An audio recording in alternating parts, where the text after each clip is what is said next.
Hello mga kapatid. Kamusta po kayo ngayong hapon?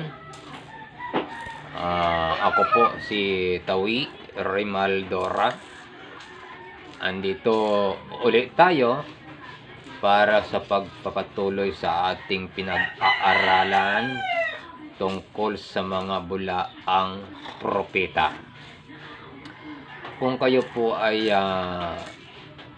nagbabasa ng mga kasulatan, matutuklasan po ninyo na may mga babala ang Diyos para hindi tayo mailigaw ng mga bulaang Kristo. Sa ngayon kasi maraming nagpapakilala na sila daw yung sugo, sila daw yung Kristo.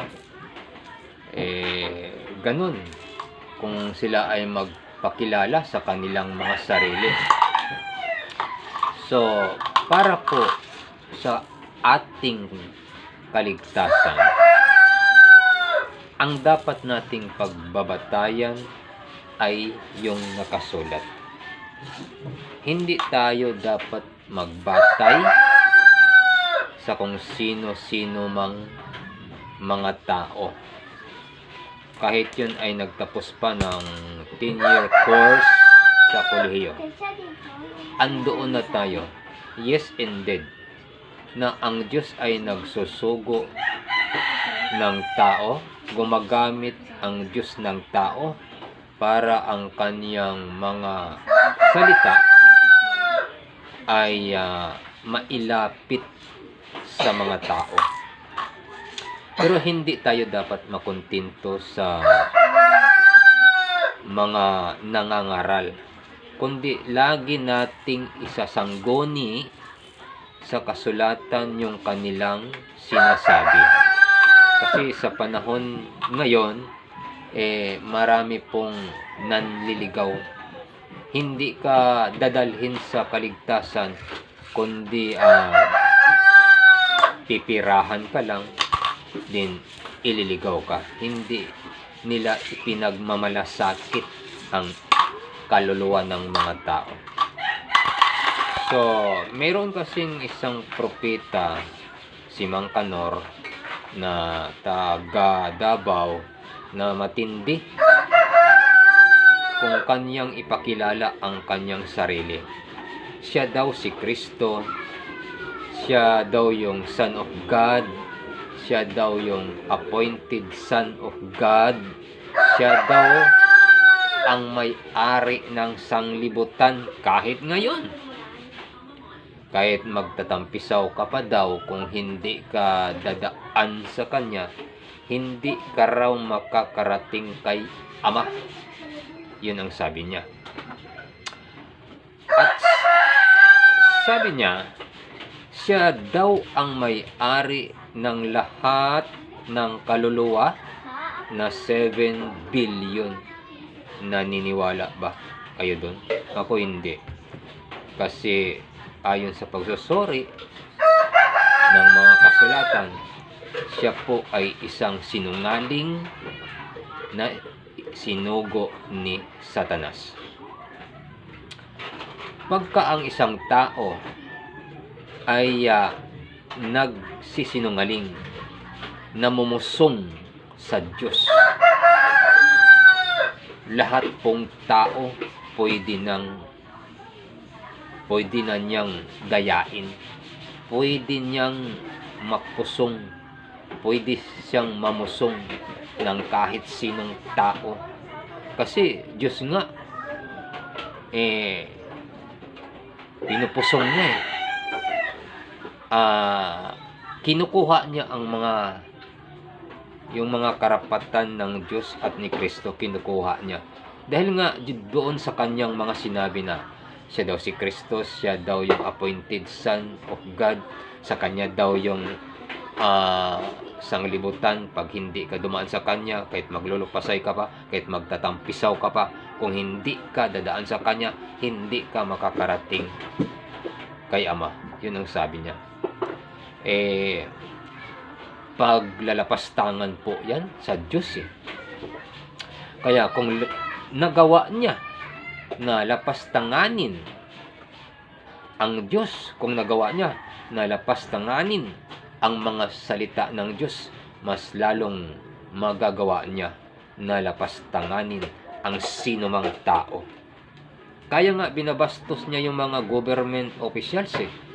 Binabastos niya yung Kongreso, yung Senado, yung mga government officials, maging ang ating Pangulo ng Pilipinas, hindi na niya iginagalang. Ang sabi niya, kasi ilang beses na siya pinadalhan ng subway na para dumalo sa mga hearing, hindi siya dumadalo. Dahil ang tawag kasi niya doon sa hearing ay muro-muro hearing, kangaroo court daw yung Senado. Hindi ba yun pangbabastos sa ating government officials? Ay sino ba ang naglalagay ng mga namiminuno sa bansa? Hindi ba ang Diyos? Kung ating susuriin ang kasulatan, Diyos ang naglalagay ng mga namiminuno sa mga tao eh.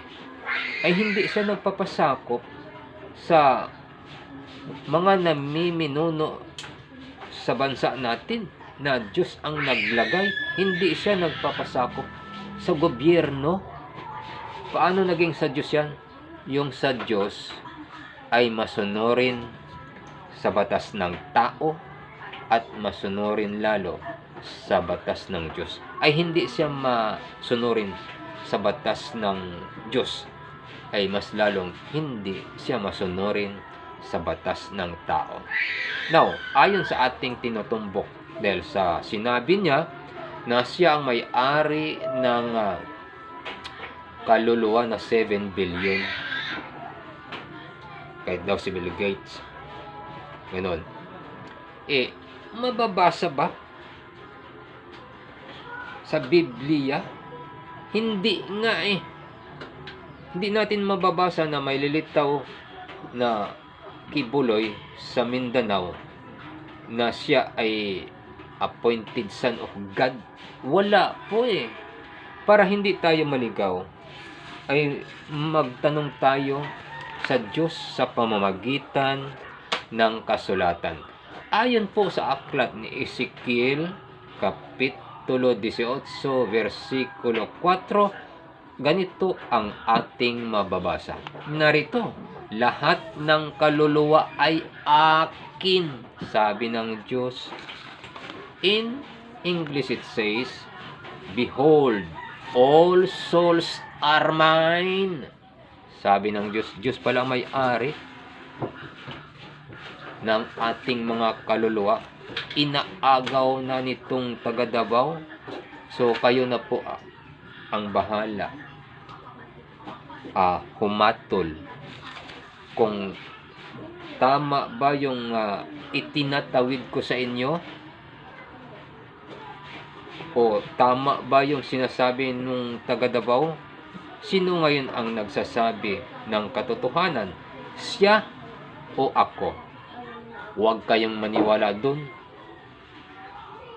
At huwag na rin kayong maniwala sa akin. Dahil tao rin ako na nagkakamali, nagkakasala, nagkukulang. Maniwala po kayo sa nakasulat, dahil ang salita ng Diyos ay ipinasulat. Doon tayo dapat magbatay. Kasi kung sa tao tayo maniniwala, ang mga tao mayroong iba't ibang interpretasyon. Ang mga tao, para hindi kayo maguluhan, magbatay kayo sa nakasulat. Yun po, dahil ang kasulatan lamang ang nag-iisang nagsasabi ng katotohanan ng mga salita ng Diyos. Yun po ang dapat nating maintindihan. Hanggang dyan lamang at maraming salamat. Maraming salamat sa Diyos. Ako po si Tawi Rimaldora.